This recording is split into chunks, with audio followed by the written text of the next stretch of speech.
Welcome to another OU Insider Under the Visor YouTube Live. My name is Brandon Drumm. I'm here with Parker Thune, and Spencer Forsythe is on the keys and the board, making sure that everything goes well technically for us. So, hey, we're here. Oklahoma is now 3-0 after a 49-14 victory over the Nebraska Cornhuskers in Lincoln. A dismantling of the Nebraska Cornhuskers in Lincoln, and we're here to talk about that. We're here to talk about how good can this Oklahoma team be? How good are they? We're here to talk about recapping the game of OU Nebraska. We're going to talk about previewing the OU Oklahoma Kansas State game this weekend, night game kickoffs. The Selman brothers getting a statue should be a big deal. And also, we're talking about visitors this weekend. Who's going to be there? What is recruiting still looking like for Oklahoma? All that and more on this episode of the OU Insider Under the Visor YouTube Live. Parker, how you doing, man? Fantastic. Obviously, I think most Sooners fans were ecstatic with the performance that they got up in Lincoln from the Sooners last Saturday, and now the focus turns to Kansas State. There was a lot of air taken out of this matchup when the Wildcats fell to Tulane in rather surprising fashion on their home field last weekend. But nonetheless, it does kind of give you some 2020 vibes, doesn't it? When Kansas State lost to Arkansas State to open the year, then came to Norman the next week and knocked off the Sooners down 30 to 40 players due to COVID-19 protocols. So this is not one that anybody should be taking to the bank by any means.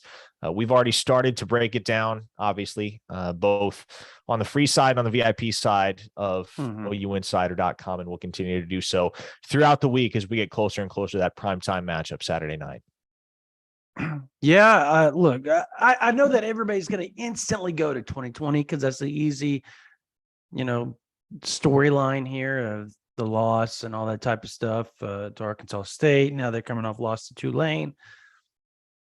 Will this Oklahoma team do the same thing? And I just think it's a different team, different culture. The defense isn't going to be as susceptible, I don't believe, to shoddy tackling the way that team was. That was kind of the coming out for Deuce Vaughn, if everybody remembers.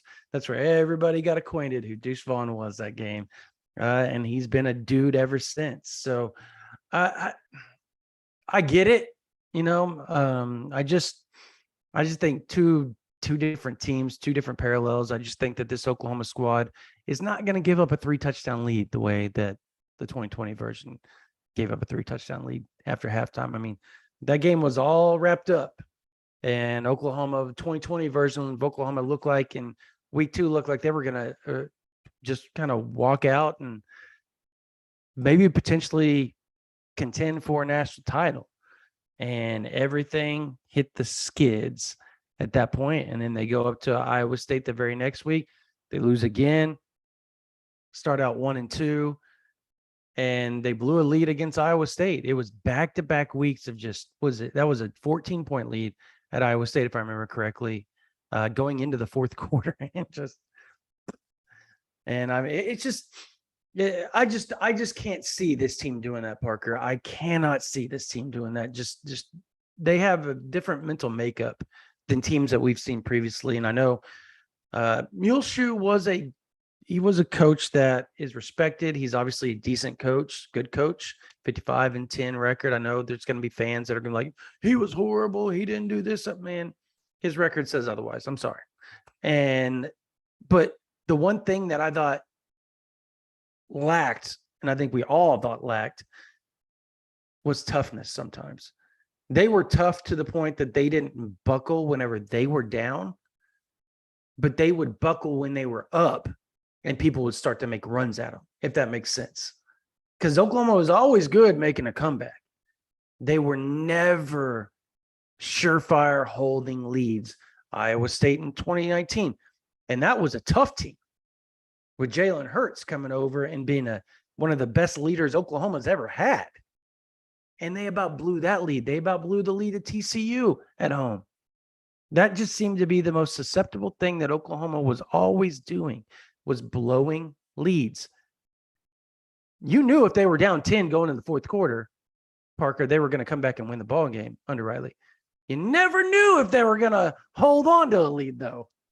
That was always a question. They would kind of, wrap the president up a little too early sometimes, right? Yeah, no doubt. And it was and it was something we saw on a regular basis. And I think that's what most people are going to have to grow accustomed to as you look ahead to this 2022 season. Oklahoma jumps out to a big lead, or at least a substantial lead in the second half of a ball game. There's always going to be something embedded in the back of your head if you're a Sooner fan, something telling you, hey, don't get too overconfident, because you've seen it time and time again with this football team, their propensity to blow a big lead. Well, in 2022, obviously, this is not the same football team that you've become acquainted with in years past. So, is that going to be a hallmark of Brent Venables' Oklahoma Sooners like it was for Lincoln Riley's Oklahoma Sooners?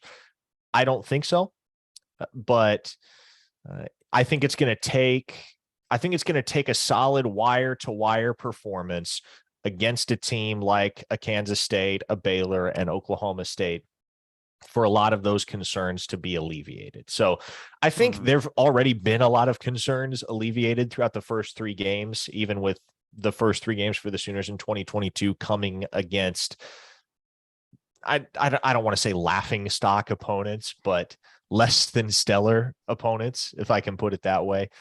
I think you have seen a lot of public concern already alleviated. And I think if the Sooners continue to play the type of football that we expect them to play over the course of the Big 12 schedule, more and more of those concerns are going to be continually alleviated as we get further down the line. No, I think so. I think you're right. National media already starting to talk about, I was watching Barrett Sallier today, and he was getting questions. I was just going, you ever just skim through YouTube and just start watching videos? Like I just type in like Oklahoma football or Oklahoma Sooners and just kind of see the pulse nationally. Like if I didn't watch it live on ESPN, somebody's probably taken it and put it up on YouTube. So I like to go back and rehash and see what national guys are saying. That way it gives us a talking point on a podcast or a YouTube live or something like that. And, I was watching Barrett Sallier today, really good reporter from the Atlanta Chronicle, and obviously the now with CBS Sports, and it's not the Atlanta Chronicle. What do they call the Atlanta? I don't know. Gazette, right? Like Democratic Gazette or something like that. Anyways, I'm sure Sooner Cowboy can explain that to us since he's a Georgia boy. But anyways, he was talking about, is Oklahoma a national title contender? And he said yes. And his reasoning was the same reasoning that even Colin Cowherd brought up. And he said, this Oklahoma team's different because they play complementary football. You hadn't seen that in a while from Oklahoma. And the defense, he and to Barrett's credit, he said, Oklahoma's defense has tricked us before. They've started out really hot and been really good against Ohio State in 2017, and they've done things that could trick you.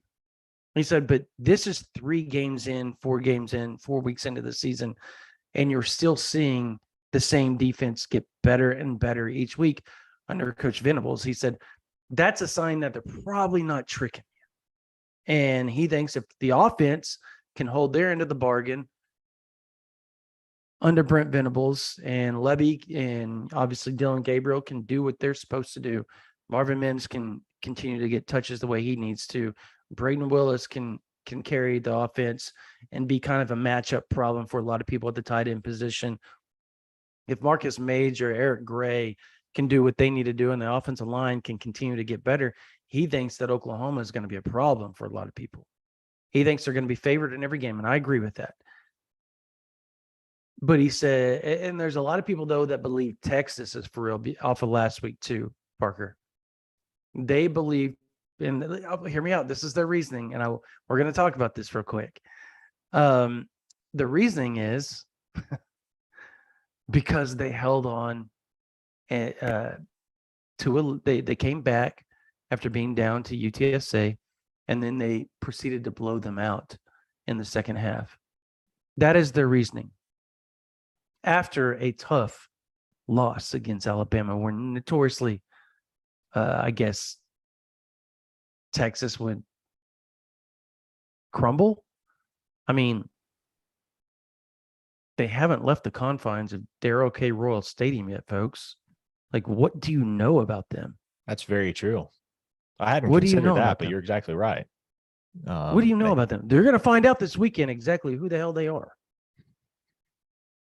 You You are. will. And is Texas Tech really a great measuring stick for Texas? I don't know, but It just rode like just a mentality, though. I think you're going to find out. Sure.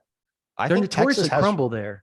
Yeah, I think Texas has promise, especially once they get Quinn Ewers back in the mix, because you got to give it up to Quinn Ewers. Before he suffered that shoulder injury against Alabama, he was wheeling and dealing, and he made some throws that made some eyeballs pop, right? And so, right, I will be curious to see how he looks coming off of that injury, because the one thing you worry about with a quarterback more so than anything else coming off an injury like that is confidence, and not just confidence, but mental resolve. Are you going to be as eager to stand in the pocket and deliver when you know you're about to take a shot?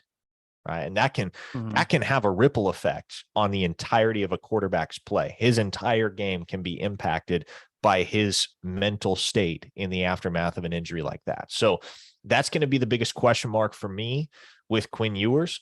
I think Texas is a good enough football team to go on the road and win behind Hudson Card this weekend. And then we'll see what the recovery timetable looks like. A week and a half ago, it didn't look like Ewers was going to be ready by the time the Longhorns faced off with the Sooners in the Cotton Bowl on October 8th. At this point, it looks like he may be. And I think honestly, there are two schools of thought on this whole ordeal, right? If you're in the Oklahoma corner and you're thinking about what the Red River Showdown is going to bring, on the one hand, you have the contingent of the fan base that is not going to want to see Quinn Ewers return in time for the football game, because obviously you stand a much better chance of winning, and dare I say winning emphatically, if you don't have the opposing team starting quarterback in the lineup, right? But on the other hand, there's going to be a contingent of the fan base that says, hey, I want to see Texas's best shot. I want their golden boy on the football field so that Brent Venables' defense can expose him for the fraud that we all believe he is. And I'm not saying I believe Quinn Ewers is a fraud. That's a little more than a little extreme. I think he's a tad bit overhyped, but I'm perfectly willing to see how this season plays out and see if he can prove me wrong in that capacity. Yeah.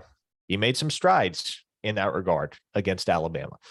But regardless of whether or not Quinn Ewers plays, I think if he sits out that game, Oklahoma is in the catbird seat, and that's probably a double-digit margin of victory. If he plays, hey, you know what? That is a big-time litmus test for both Oklahoma's defense and Quinn Ewers himself, because from the perspective of the Sooner defensive unit, that's going to be the most gifted quarterback that they will have faced to that point in the season. For Quinn Ewers, depending on how long he's had to rehab that injury, how many game reps he's gotten by that point, could be a couple games worth, could be none. Right. And so when he goes up against Venables' defense, we're going to very quickly find out who Quinn Ewers is over the course of 4 quarters as opposed to 1. Yeah. So here's my train of thought. I have 2 things on this. Number one, if you go back and watch Alabama and their defensive game plan, I think it was almost frustrating for me to watch, because I was sitting there going, this dude is torching you,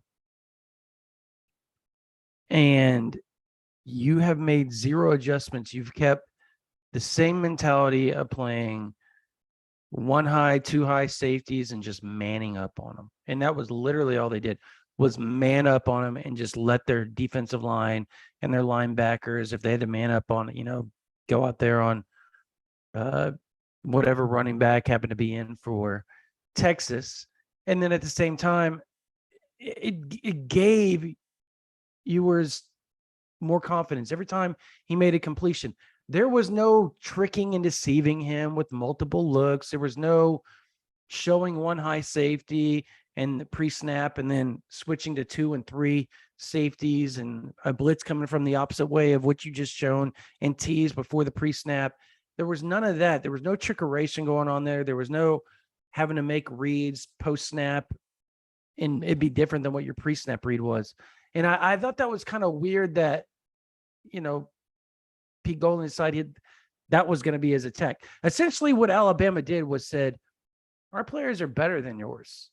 We've recruited better than yours, and we're just going to man your butt up, and you've got to beat us. And it almost bit him in the butt, literally. And I don't know. I don't know. I really don't know. Oklahoma won't do that. Brent Venables is, I think everybody saw what I think last Saturday was where you saw all the exoticness that you're going to see from Oklahoma moving forward. It's a beautiful thing to watch because we talked about it, Parker. Just there was several plays where Oklahoma would look for one high safety and they would have a blitz coming from the right side. And next thing you know, post snap, you have Deshaun White or Jaron Knack dropping back. You have Harrington or Key Lawrence dropping back with Billy Bowman.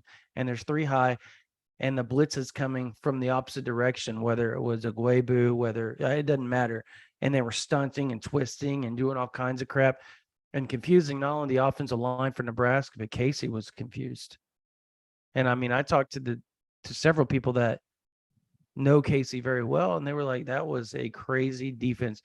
Called it the most chaotic defense that he had been up against ever. And it was really hard for them to dissect. And it looked that way all game long, except for the first drive. The scripted drive was great for Nebraska. After that, it went downhill really fast. So I think that's something to watch is, hey, can Quinn Ewers dissect defenses quickly? Can he make a read pre and post snap? We don't know that yet because he hasn't really had to do it. Number 2, I don't know that there's that. Do you really believe there's that much difference between Hudson Card and Quinn Ewers? Because they both played really well. I mean, is there that stark? I know talent and ceiling wise, Quinn has a way higher ceiling. But right now, as far as understanding of the offense and being able to do what needs to be done, is there that stark of a difference between the two? I don't think there's that stark of a difference. No. Okay. At least that's my knee-jerk reaction. But then again, from what we saw of Ewers, I think the ceiling is far higher than Hudson Card's ceiling. That's the distinction that I will make. Right now, I don't know if there is necessarily at face value a stark difference between the two, but I think in terms of what Quinn Ewers can be versus what Hudson Card can be, you'd take Quinn Ewers. Right. No, absolutely. I mean, the ceiling is for Quinn Ewers' talent is, I think gifted talently in college football right now, like just pure gift, pure God-given ability.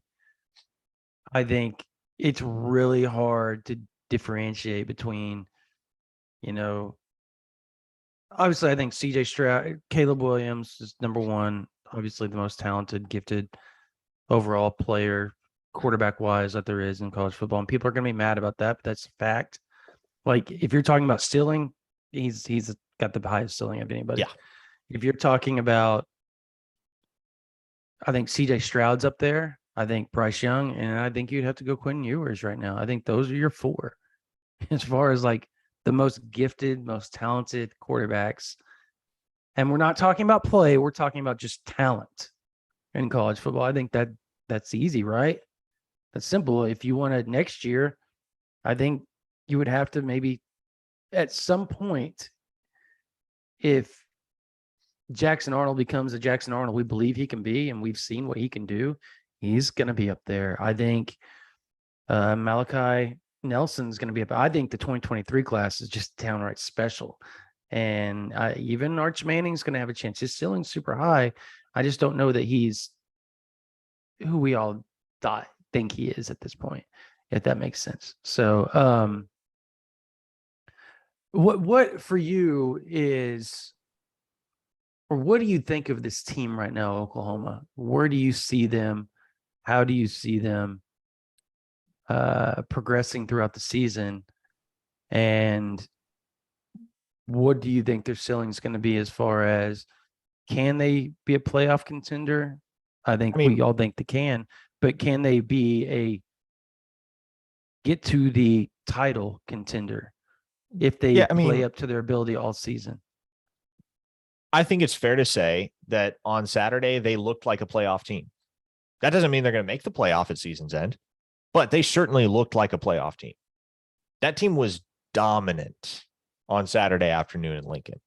And regardless of how bad the opponent was, one of the things we talked about in the postgame podcast, Drumm, and I'll rehash it here, is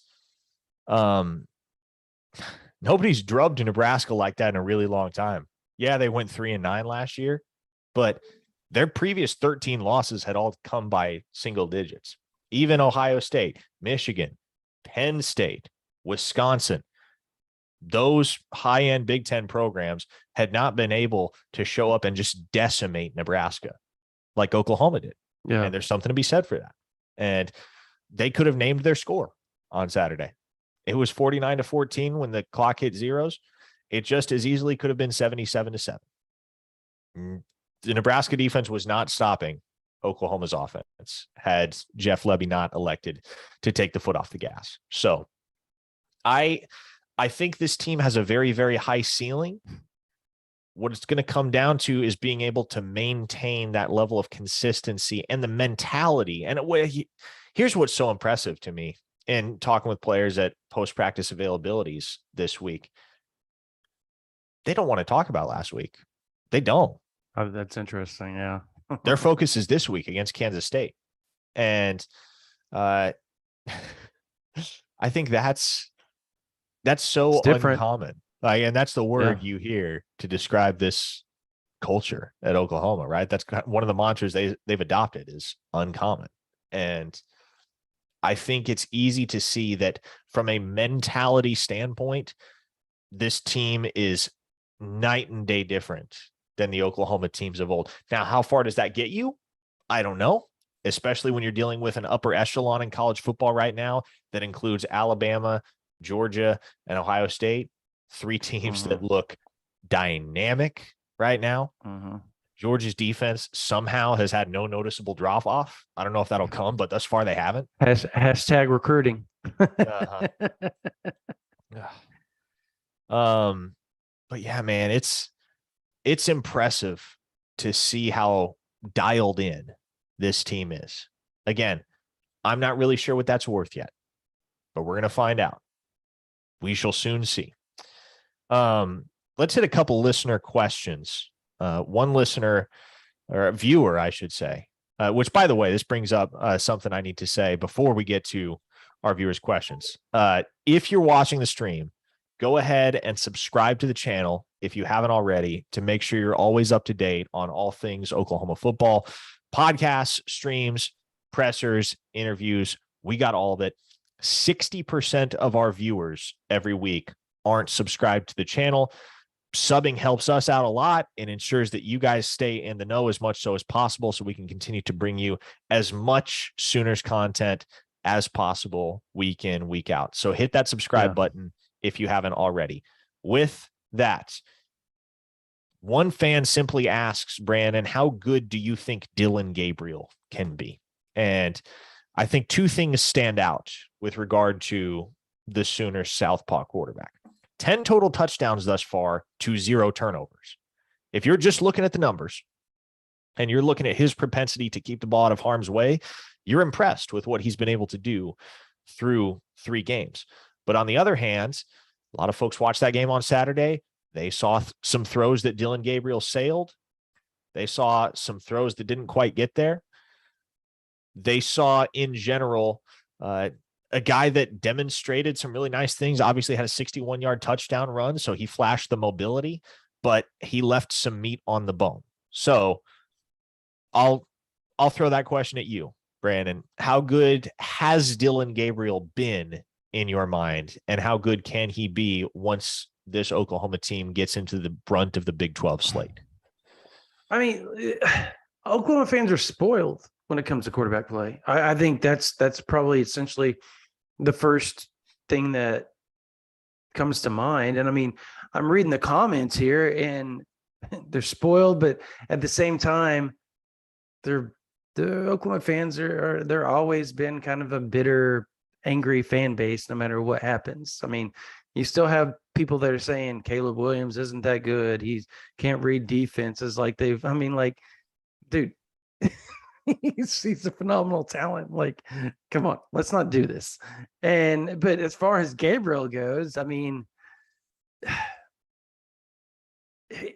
he's been good. He's been good.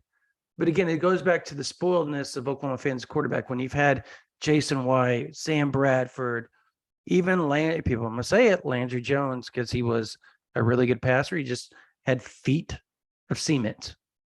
And he couldn't, he could not move.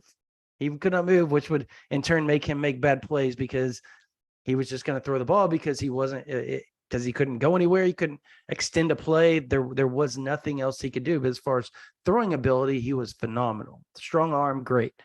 Again, Baker Mayfield, Kyler Murray, Jalen Hurts, Josh Heupel.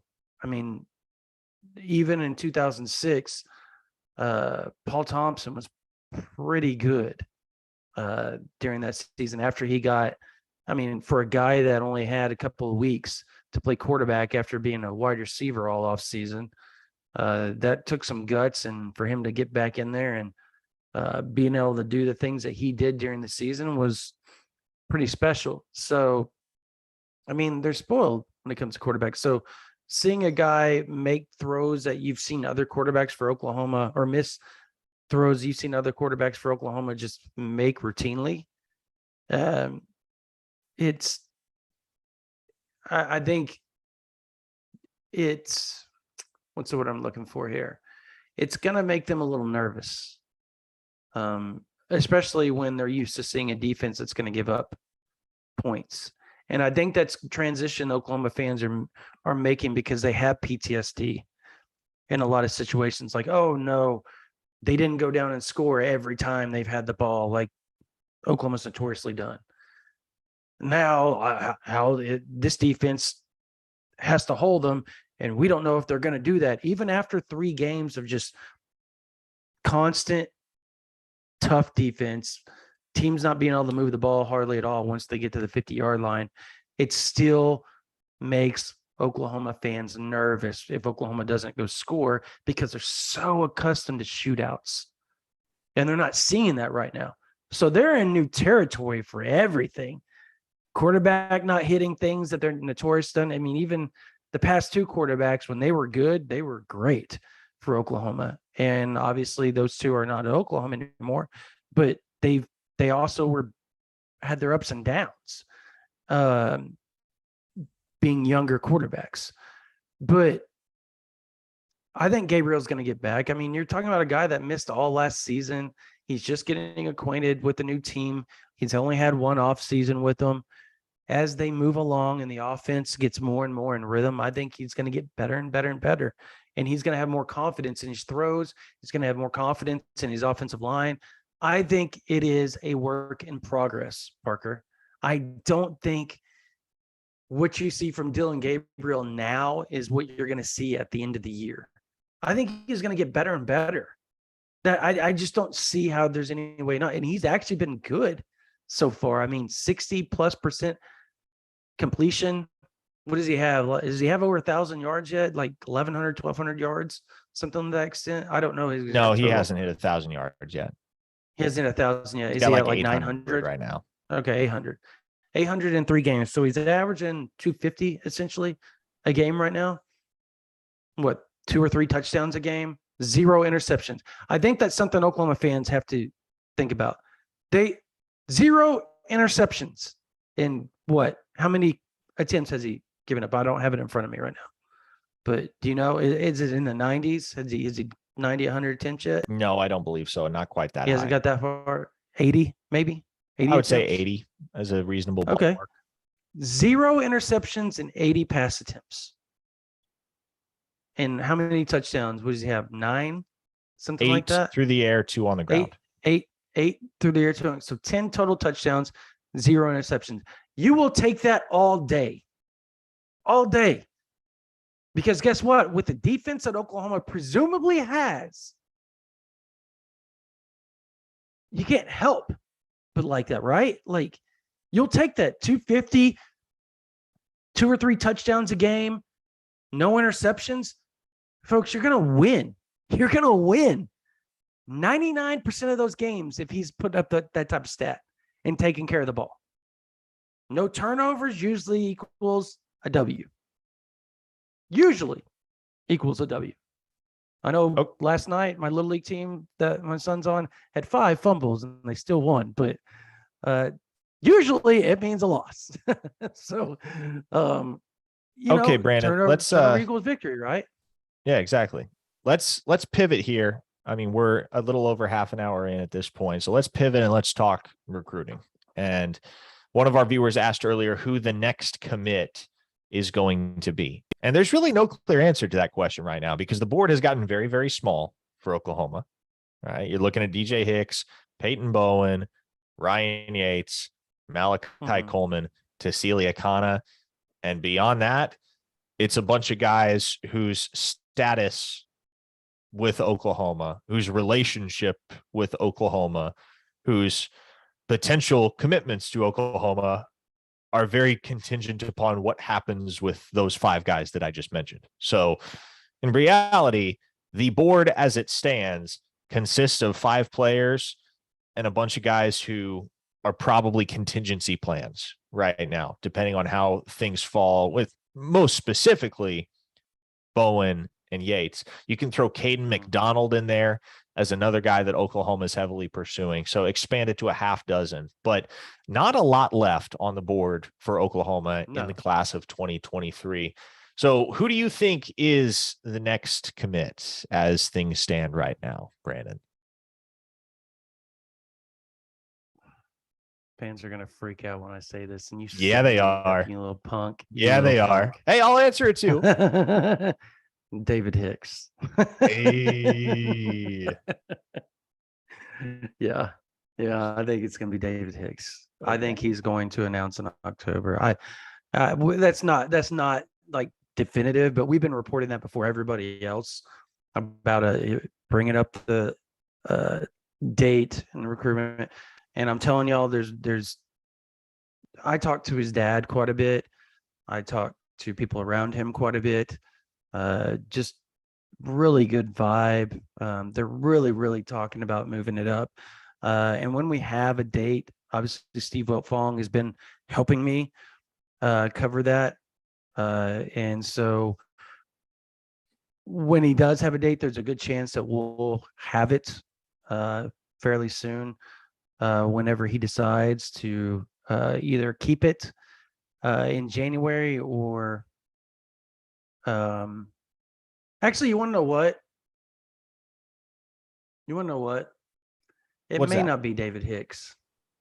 My answer was going to be different from yours. So let me give mine. You're going to say Ryan Yates. I'm going to say Ryan Yates. I'm going to say this is the weekend. That's what I was thinking about that now. Yeah. For Ryan Yates, because I think there has to be an understanding at this point in time. And we've talked about guys like Marvin Burks, Conrad Hussey, Rohan Fluellen. I think there has to be an understanding heading into this weekend that the clock's ticking for Ryan Yates, and Oklahoma is not afraid to move on to other targets at the safety position if he doesn't make a decision very, very soon. And he's essentially come out and said, hey, it's Oklahoma or it's LSU. And LSU just does not it doesn't look like a super appealing destination right now.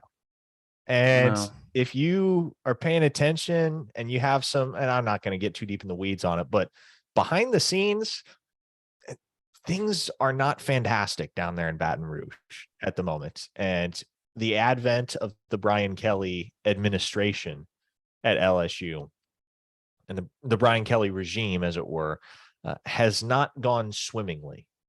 And so Ryan Yates has one teammate already committed to Oklahoma in Jackson Arnold.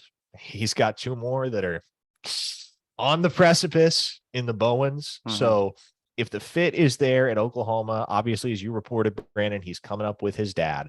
So yeah, fit we is had there, that. not We just reported for that like a week ago too. So Yeah. I mean, like he flat out told us that's what he was doing, and he said, "Look, I'm going to go to LSU. I'm going to go check it out. I have to make sure I'm doing everything right." And so he's He was keeping at his LSU word. though Yep. last He week. was LSU last week. Yes, So he went to LSU visit. Now he's coming up with Oklahoma. This is the first time his dad's ever been to campus. so again, if you're following the visits, well, he's circled back around with LSU. He's been to Baton Rouge. This almost has to be the weekend, doesn't it? Because Yeah, I Bowen, think it's as a make or break. 5-star, Honestly, naturally has more leeway. The staff is going to leave the light on for Bowen longer than they will for Yates. That's just the reality of the situation. So, with that in mind, I think Yates has to have an understanding heading into this weekend. Hey, if Oklahoma is where I want to be, it's got to happen soon. And so, again, to me, if the comfort is there, if the fit is there for both Yates and his family, I can see this thing coming together pretty quick here. Yeah. So there's actually a little more to this than people actually want to talk about and discuss.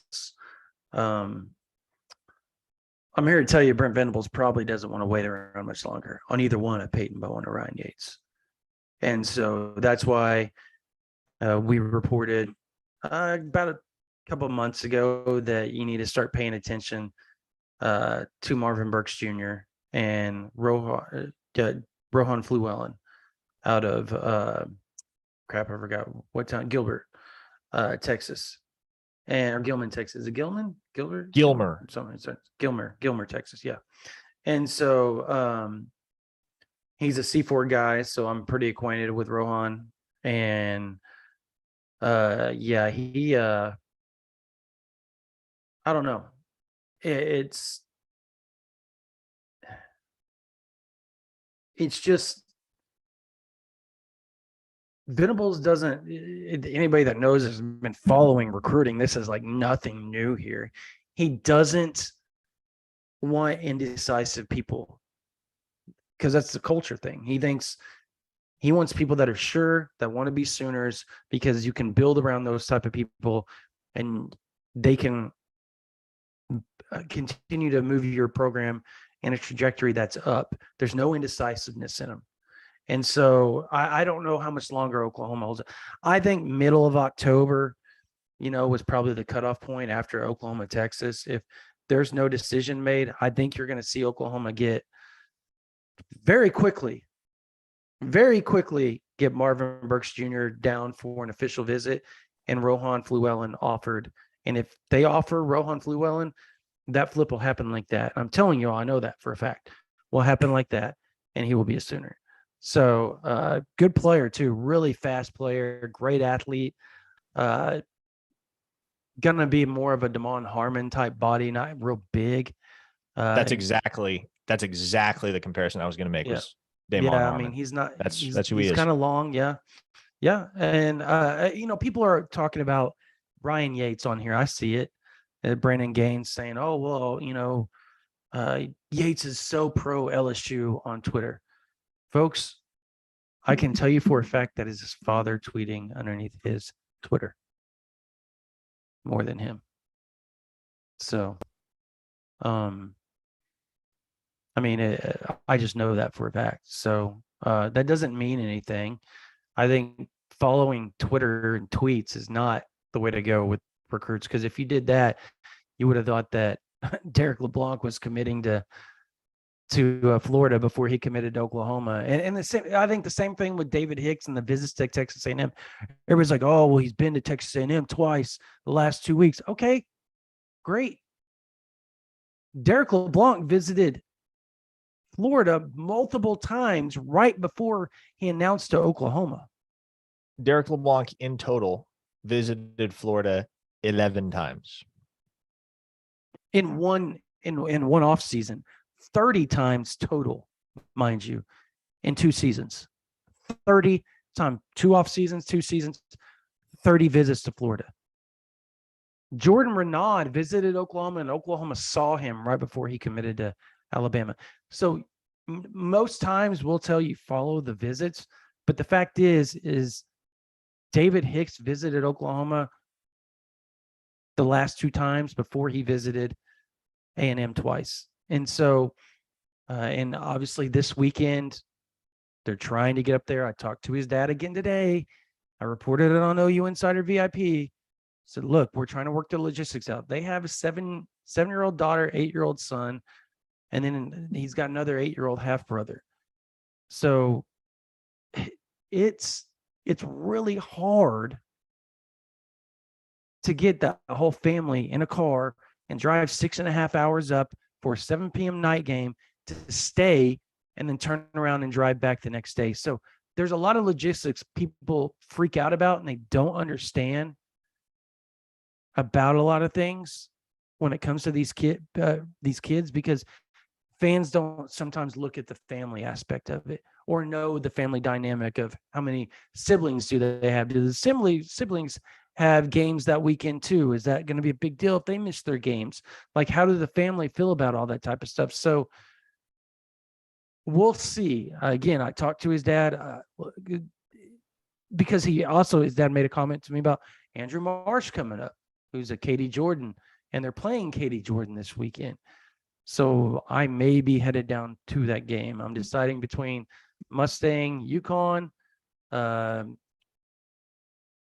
Little Elm, and Denton Geyer, and Katie Jordan versus Katie Paytel. Like, those are the 3 matchups I'm deciding. I'll know tomorrow morning. I'm going to think about it a little more, where I want to drive or not, and where I want to drive to. So, but yeah, those are the things fans need to think about. Like, you all need to actually think about it. I know your instant reaction is to get super upset that they visited places more than the other, but just be patient. And if it doesn't work out, the fact of the matter remains is that Oklahoma is going to have a decent defensive line no matter what, because the transfer portal, the top guys will probably go to Oklahoma or Alabama or Georgia. I mean, those are or Ohio State. Those are the 4 teams the top 4 or 5 D linemen are going to go to, just because those are the coaches that are produced.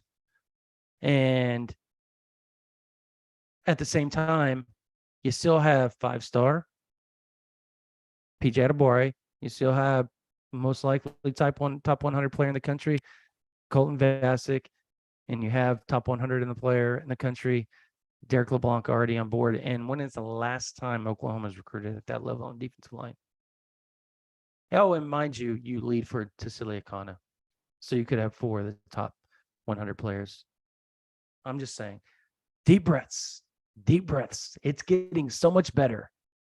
So much better. They already got the top transfer defensive lineman last year, and Jeffrey Johnson to come to him.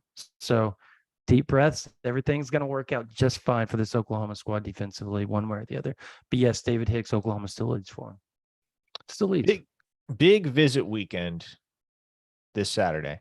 And you kind of teased it by mentioning Andrew Marsh there, or you at least opened the door there. So let's talk about the visit slate, because there are going to be a lot of dudes in town, mostly dudes in the 2024 and 2025 classes naturally. But you reported earlier in the week, Brandon Colton Vasek's coming up.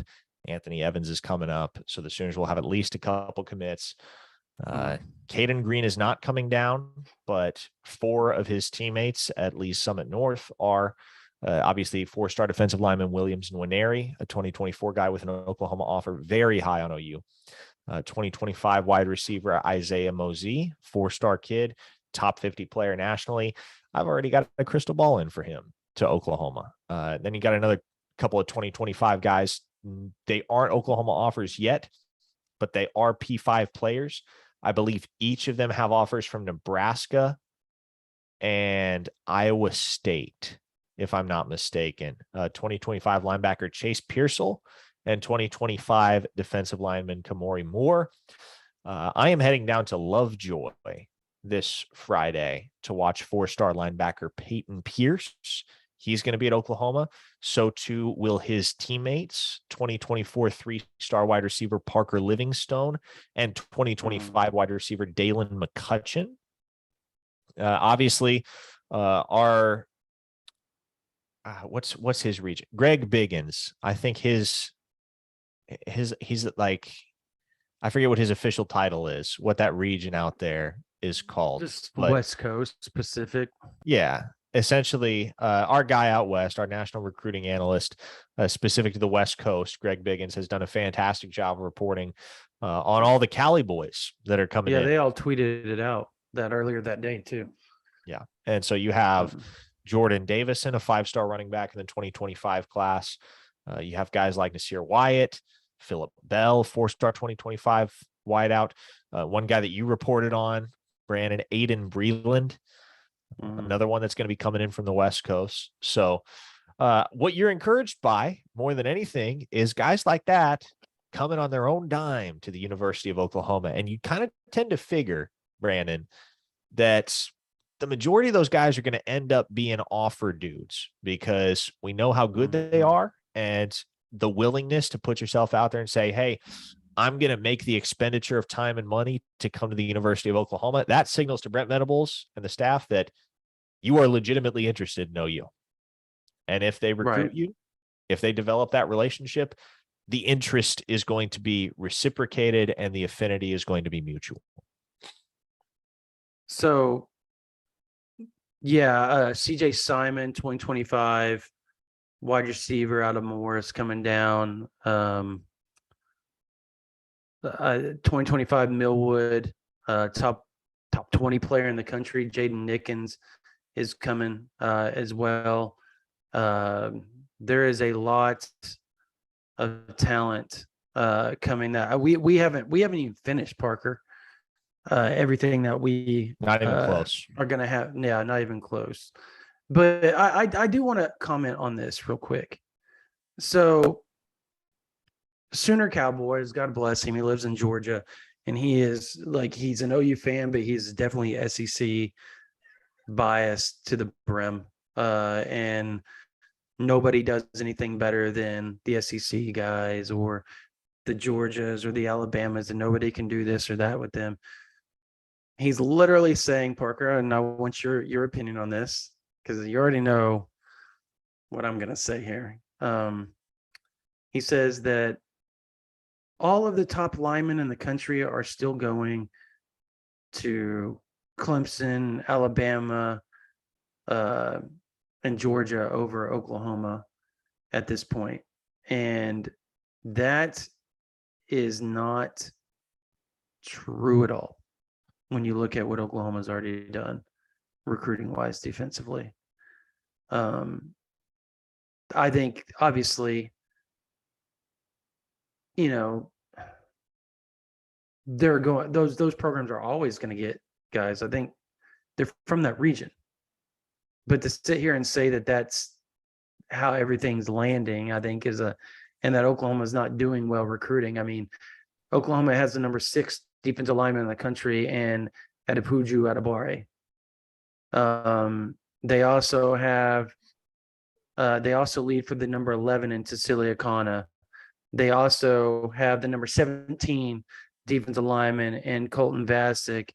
And I don't know where Derek LeBlanc is because I probably overlooked him. But I'm pretty sure he's like top 20 defensive lineman in the country. And they've landed him. So essentially they've landed and could potentially have the number 1 defensive lineman in the country. That guy. If you're going to land, if they're going to land 5 or 6 of the top 20 defensive linemen in the country, I think you're going to have to get over the fact that these other programs have to watch out for Oklahoma now. This isn't Lincoln Riley's recruiting on the defense side of the ball. And mind you, the players that they're doing well with the defense, a lot of those guys Riley recruited, and they did pretty damn well recruiting on the defense side of the ball. Development was always the issue. And we said it over and over and over. I've had this argument, people. They are recruiting well on the defensive side of the ball, and they have been. since what, 2017, 2018? It's just now these guys are junior seniors. They actually had an off season with a defensive guru and a off season with Jerry Smith. I think that is the biggest thing that there was the change in the guard at strength and conditioning. I actually talked to somebody the other day that said, my gosh, these coaches have been griping about the ones that stayed, and even the ones that are new have heard just horrible things of the way things were done, strength and conditioning wise, under the previous regime. And I think that is another thing that was a big difference. They got pushed around because they weren't strong. They were doing the defensive lineman, offensive lineman were running with the freaking skill position guys. Parker, you know all about this too. They just weren't doing right by those guys. And now you see it. It's amazing when a full 9 months with a expert on building up defensive linemen, the same guy that built up all of Oklahoma's great defenses for like 18 years, he's back. It's weird how all of a sudden it just changed like that, right? I mean, what's your take on this whole recruiting of the defensive line thing? I think if you have any concerns about defensive line recruiting that haven't already gone by the wayside, they will in the next 3 to 5 months, I would venture to say. And here's the thing, Brandon, you just talked about their haul in 2023, and it's especially what they have to add in DJ Hicks and Cecilia Kana down the stretch here, what they have the potential to add. And their recruitment of Caden McDonald isn't dead in the water either. That's another top 24/7 guy. But you look ahead to 2024, there could be multiple 5 stars once again among the defensive line class. Potentially more than 2 as well. That's the thing, because David Stone is already a 5-star. T.A. Cunningham is already a 5-star. The Sooners are a very real player for him. Even with the Cali move and all that, Sooners are still in that race. Williams Nwaneri is right on the cusp of being a 5-star right now. He is right there, mere percentage points away. So that's another guy that I expect to be in that territory. Turn on your lava lamp. Sims. They're talking to you about turning on your lava lamp. Turn it on. Oh, see, here's the thing. If I turn the lava lamp on, it takes like 2 hours to actually start bubbling. That's the thing. Okay, fair enough. You're keep not going. I always forget because I have to turn it on ahead of time. So next week I will. Next week you'll see the lava lamp in action. But keep going. Keep going. But no, you think about David Stone and Zadavian Sims and Williams Nwaneri and T.A. Cunningham. Who else am I forgetting, Brandon? Because there are more. I mean, there are more top dudes along the defensive front in the class of 2024. Okay, who all did you just name? You said T.A. Cunningham, David Stone, Williams Nwaneri, Zadavian Sims, Nigel Smith, who will be here this weekend. I reported it earlier and on OU Insider, and who, much like Williams, is right on the cusp Monday, by the way, of being a 5-star. OU leads for Nigel Smith right now. Let's just be clear about that. That is fact. OU leads in that recruitment. And they obviously lead for David Stone. That's kind of an open secret. I would say as of right now, they lead for Nwaneri as well. And Brandon, am I off base if I say they lead for Zadavian Sims? They 100% lead for Zadavian Sims. I got that actually confirmed this week. Yep. That's 4. Yep. 4 national top 100 players. Elite. Three of whom are already 5-stars or have a very legitimate chance to be 5-stars, not by the end of the cycle, but by the end of this calendar year. So if you're not already believing in Todd Bates and Miguel Chavis and what they are building along the defensive front at Oklahoma, it won't be long before you are believing. And Zadavian Sims is ranked. Let me see here. He is ranked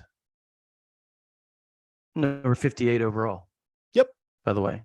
So you're essentially, that is 5 six top 60 players in the country that Oklahoma either leads on or is on the cusp of top 2 or 3 for them right now in the recruitment in 2024. So this gig isn't going anywhere, and you're going to keep seeing it more and more and more for Oklahoma over the years to come. And look, Oklahoma's even in on the top linebackers in 2024. I mean, they've already gotten a visit out of the top linebacker in 2024. And I would assume he is returning. No, I know he is. He's returning. Sammy Brown's returning for a game at some point during the season. I think it's either going to be Bedlam or Kansas or something to that extent. If I got to go back and recheck with him, but it's happening. So Brent Venables has a very good relationship with that family. I think people need to understand that one way or another, Oklahoma is going to get their fair share of kids out of Georgia, Florida, South Carolina, and Alabama for the next years to come, because that's what this staff, they have great relationships there. The reason you see this modern day push is because Oklahoma's sitting there saying the SEC doesn't recruit California horribly hard. They don't make that because they have such a recruiting base right there in the Southeast, and there's so much talent out there. And Oklahoma's halfway in between all the rest of the SEC teams and California. So if those kids want to play in the SEC, they only have to go halfway across the country to play in the SEC. I think it's a great recruiting strategy, especially if you can come take from out from underneath from USC and UCLA. You can do that. You're going to win a lot of ball games. Get them in the culture. It's going to toughen them up. Kind of get that West Coast attitude out of them a little bit, and you can win some ball games. Oklahoma's been doing it for years. Alabama goes out there, Clemson goes out there and steals every now and then, but I think Oklahoma is going to try to set up shop in California quite a bit. I think they're going to make themselves a national name, kind of like Notre Dame has, and go pick Northeast, Southeast, West. I mean, just do what they need to do, to get to that next level. So you think Ryan Yates is going to be the next commitment? So do I. What do you think? Where do you think this class ends up? What ranking do you think they end up at? Well, so right now, you look at the rankings, Alabama's running away with the number one class. Yeah, I don't know. Nobody's going to catch them. No, they added more gravy today with Jalen Hale, a guy who many thought was going to end up a Texas Longhorn for the longest time. At one time, Oklahoma and Jalen Hale were very much a thing, but it's going to have to let that one slide. But he's on board with Alabama, joining Jordan Renaud as their second top 100 commit of the week. The Tide are going to have the number one class. I'm not convinced it will be close. But you look at teams 2 through 7 right now, that margin is razor thin.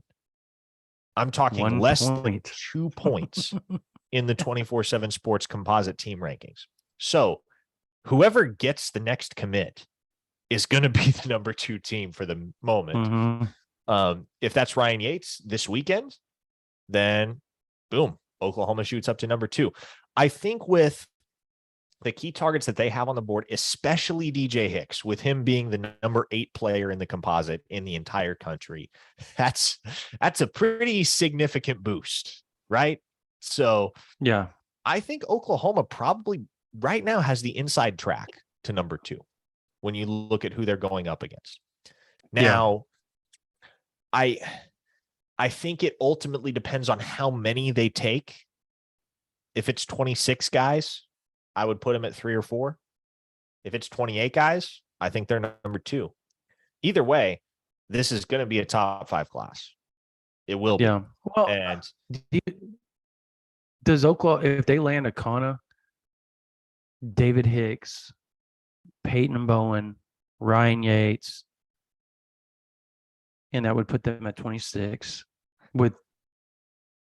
That would be 2 extra 5 stars. Well, I think that's number 2. I think that's the number 2 class. if you scroll through the top 100 players in the entire class right now on 24/7 Sports, there are only like 6 or 7 that are still uncommitted. And 3 of those guys, Oklahoma has a very, very strong chance to get, between DJ Hicks, Peyton Bowen, and Cecilia Kana. Oh, and you throw in Malachi Coleman, and I know that situation is kind of tenuous right now for a number of reasons, but if you throw Malachi Coleman in the class, that's 4.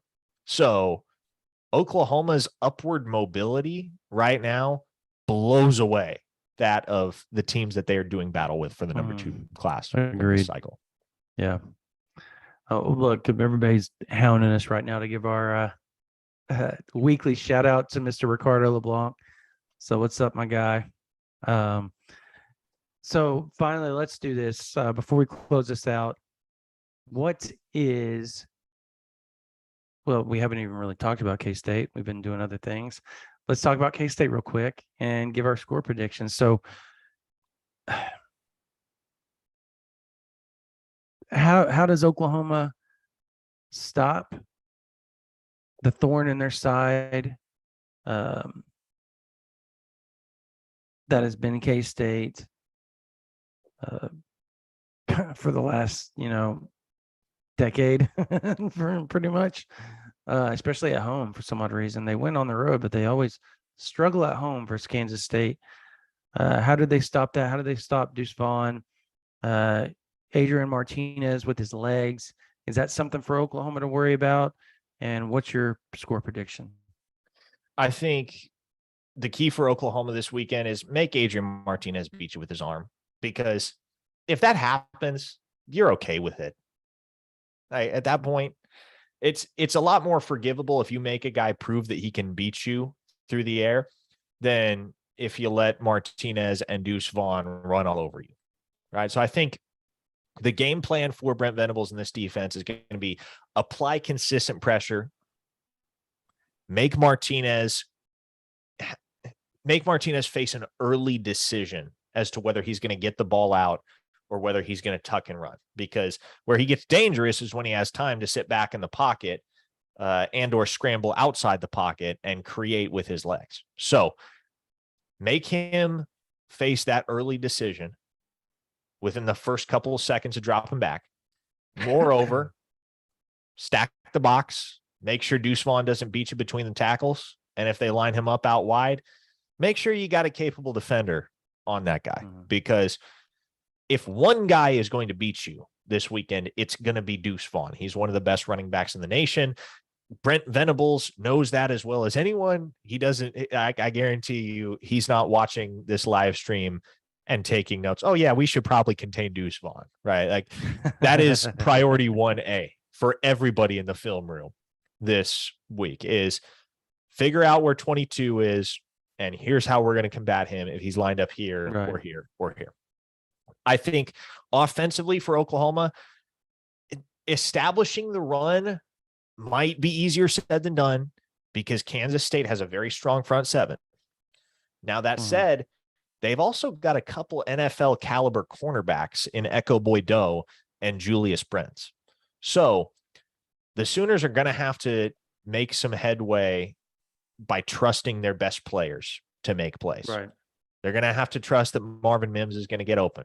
They're going to have to trust that Eric Gray is going to find some space outside the tackle box. They're going to have to trust that Dylan Gabriel is going to continue to be, as he put it, stingy with the football. That's the recipe for Oklahoma. Pound for pound, man for man, they are more talented than Kansas State. If they play their brand of football unimpeded for 60 minutes, they're going to win this football game. I have the Sooners 38-24 in this matchup. 38-24. Okay. Yeah, I think you got to pinch the holes and not let the deuce through. And then I've been waiting all day for this. Yeah, no, I could tell you'd been waiting all day for that one. Sorry. No, for real. Yeah, you got to stop Deuce Vaughn. You can't let him, the passing game, I think, because they formation you to death and they line him up all over the field and in various different I guess, positions. So you I think matchup wise, you just got to find somebody that can match up with him, or you have to know where he is on the field at all times. Obviously, that's just, football 101 when playing K-State, but they will formation you to death. They'll go 13 personnel, and the next thing you know, that 13 personnel, even if it's still 13 personnel, they'll have it in a spread formation or power gun formation, and you're in a different formation with the same personnel, and you've got the same personnel out there, but you need to have different guys out there, and you don't have enough time to sub. And that's how K-State beats you. They just do. And that's what they're so sound and so well coached with Chris Kleiman that they know how to attack each and every. Obviously, when Kleiman's had to come out, I think it was earlier this week already or yesterday, and make a statement that Adrian Martinez is still his starting quarterback. And I think that's always troubling. But at the same time, Martinez is gifted. He's very experienced. He's gone into Norman already, so this isn't going to be something new that's going to be shocking to him. He's played in the Horseshoe. He's played at Penn State. Like, he's played in big games and in big stadiums. This is nothing. Like, sometimes you get these transfer quarterbacks come in from these, G5 programs, and they're like just all inspired when they walk into Gaylord Family Memorial Stadium because of the size and the sound and just the ambiance of the whole place. And you're not going to get that with Adrian Martinez. He's going to stay cool and collective until somebody starts chasing him around, and then things kind of break down with him. But if he can stay sound mentally throughout the whole game and not make mistakes, I'm with you that this game gets a little tight potentially. Having said that, I don't know. Like, this is going to be a good defense that Oklahoma's gone up against, right? Like, I think it's going to be the best defense, but I think Oklahoma's starting to roll offensively. And I still don't think Levy's shown everything that he has. I don't think he pulled out everything against Nebraska, because I think they knew they were going to dominate. They essentially ran Nebraska to death and basically just lined up in formation, just ran down Nebraska's throat on Saturday more than they did anything else.